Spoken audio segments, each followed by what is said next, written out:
Welcome to today's What Moved the Market show. I'm your host Prem. It's Friday, December 5th, 2025, and here is everything you need to know as the markets close for today.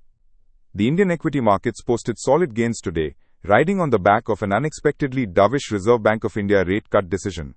The Sensex soared 447 points or 0.52% to close at 85,712, while the Nifty 50 advanced 152.7 points or 0.59%, settling at 26,186. The BankNifty mirrored the optimism, climbing nearly 1% to close at 59,330. Today's rally was propelled by the RBI's decision to cut the repo rate by 25 basis points to 5.25%, a move that caught many analysts by surprise and signaled the central bank's confidence in managing inflation while supporting growth. The rupee, however, remained under significant pressure, closing at 89.99 against the US dollar, marking a near-record low and reflecting persistent foreign outflows. Earlier this week, the rupee had breached the 90 mark for the first time ever, dipping to 90.42, highlighting the currency's vulnerability amid capital flight and trade uncertainties. The India VIX, our volatility gauge, closed at 10.32, down 4.64%, reflecting a calmer risk environment following the central bank's supportive stance. Shriram Finance emerged as the star performer among the Nifty 50 gainers, surging 3.04% to close at 853, as NBFC stocks broadly cheered lower borrowing costs from the rate cut. State Bank of India rose 2.49%, while Bajaj Finserv climbed 2.13%, and Adani Enterprises gained 2.03%. The rally in banks and financial services was particularly pronounced, with the Nifty PSU Bank Index jumping 1.51%, demonstrating that rate-sensitive sectors are positioning for a brighter earnings environment. On the flip side, Hindustan Unilever suffered a sharp sell-off, dropping 3.34% to close at 2,341, primarily due to its demerger of its ice cream business hitting record date today. InterGlobe Aviation slipped 0.8%, while Trent declined 0.85%, and Sun Pharma fell 0.73%, highlighting persistent weakness in consumption and pharma segments.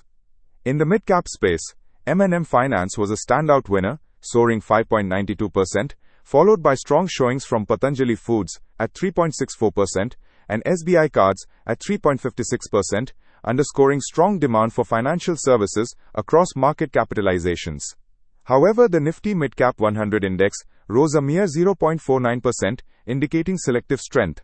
The broader Nifty Smallcap 100 fell 0.57%, with notable losers including Kaynes Technology, which crashed 12.31% amid brokers raising concerns on accounting practices.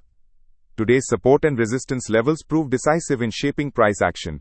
The Nifty 50 tested and briefly reclaimed the 26,150 level, a critical resistance zone that, if sustained, could open the path toward 26,300 to 26,440.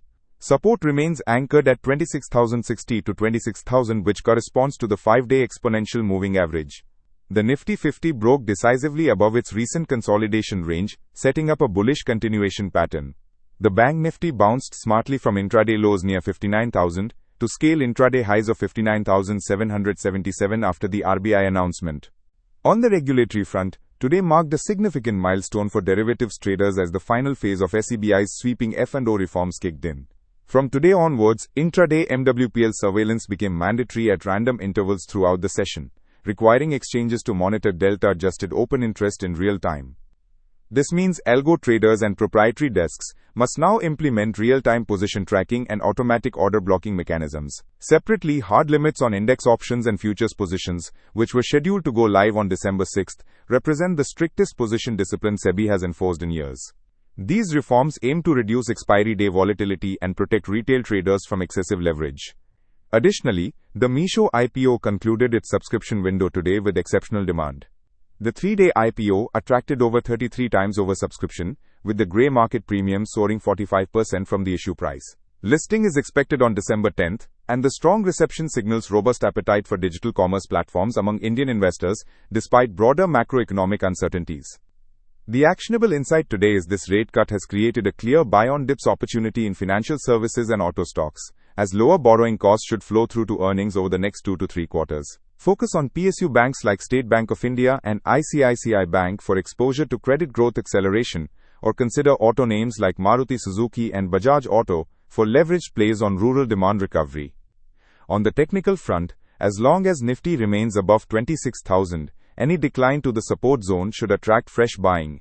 Do not get shaken out on minor pullbacks. The broader uptrend framework remains intact, particularly after today's convincing breakout on strong volume. That's the complete market story for Friday, December 5th. Thank you for tuning in to What Moved the Market. Send in your questions to our social media handles or email, and we'll feature them in next Monday's morning wrap-up. Stay tuned for tomorrow morning's updates, and remember, patience and discipline are your best friends in navigating today's volatile but opportunity-rich markets. See you next time.